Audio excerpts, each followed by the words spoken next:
They mocked this useless dentist until he killed 98 Japanese with a machine gun.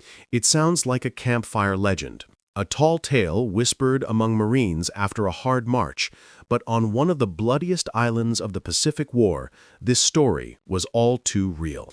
It is February 1945 on Iwo Jima, a sulfur-choked volcanic rock 760 miles south of Tokyo, where the 3rd Battalion, 26th Marines of the 5th Marine Division faced the entrenched forces of General Tadamichi Kuribayashi's Imperial Japanese 109th Division.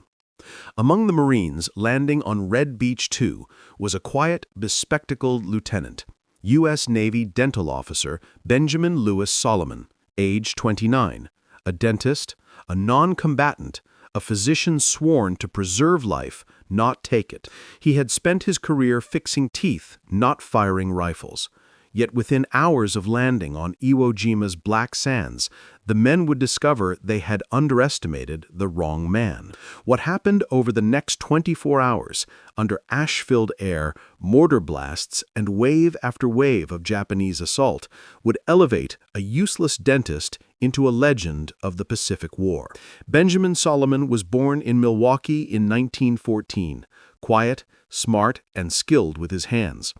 Before the war, he ran a successful dental practice in Beverly Hills, treating everyone from laborers to Hollywood actors. When he joined the Army Dental Corps in 1940, he expected to clean teeth and fill cavities, but his superiors noticed something unusual.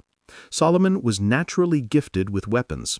He handled a Browning automatic rifle like a veteran, shot expert during rifle qualifications, and instinctively corrected soldiers' grip and stance. Instructors whispered, "The dentist shoots better than the infantry." Yet he was denied a combat transfer because he was too valuable medically.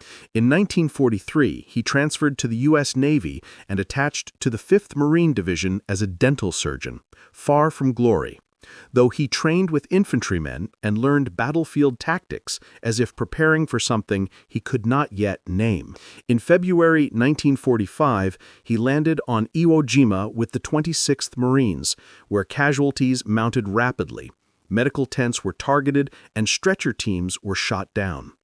The man some mocked as just a dentist now found himself in the deadliest battlefield of the Pacific War, unaware that one volcanic ridge, one tent, and one unstoppable Japanese assault would turn him into a legend. His legendary action occurred on Saipan, July 7, 1944, at dawn, when American forces braced for the last decisive Japanese counterattack. At 0430, a rumble echoed across the valley, followed by screams, as General Saito launched the largest banzai charge of the Pacific War. Over 3,000 soldiers, including wounded hospital patients, charging with bayonets, katanas, grenades, and bamboo spears. The American lines collapsed.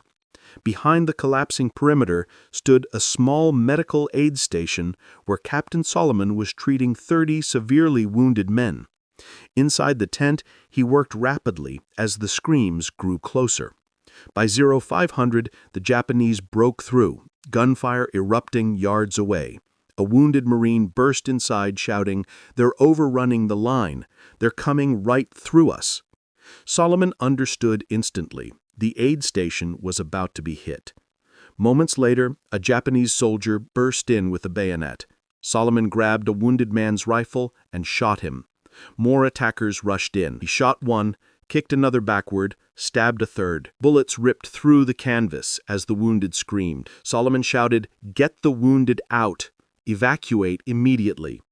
By 0530, over 100 Japanese soldiers were surging toward the tent. He saw they were only 40 yards away and realized the wounded could not move fast enough. If the Japanese reached them, they would be massacred. He made a decision no medical officer was expected to make.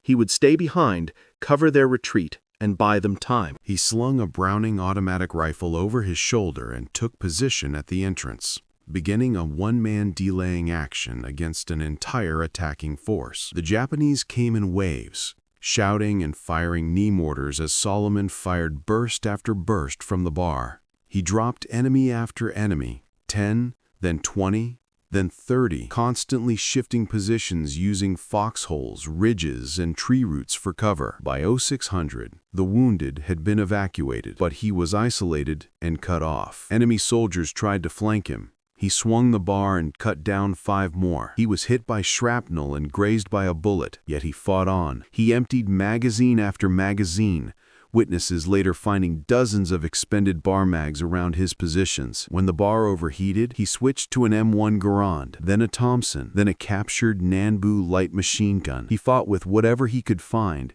but he was alone against hundreds. When American forces recaptured the ridge around midday, they pushed through bodies and found Solomon's final position, a shallow depression facing the attack. He lay there, still gripping his weapon, shot 24 times and bayoneted 76 times, all wounds to the front. Around him were 98 Japanese bodies, 98 enemies, killed by one dentist protecting his wounded. Stunned Marines whispered, "He must have fought like 10 men," and another replied, "No, he fought like 100. 25 wounded men survived because of him. His commanders recommended him for the Medal of Honor, but regulations blocked it because medical officers were forbidden from using weapons offensively, trapping his heroism in paperwork for 57 years. In 2002, President George W. Bush posthumously awarded Captain Benjamin L. Salomon the Medal of Honor, citing his courageous actions, his life-saving sacrifice, and his gallantry above and beyond the call of duty. Today, he is a legend taught to military dentists, doctors, and medics, a reminder that courage is not defined by job title or weapon, but by choosing to stand when everyone else must fall back.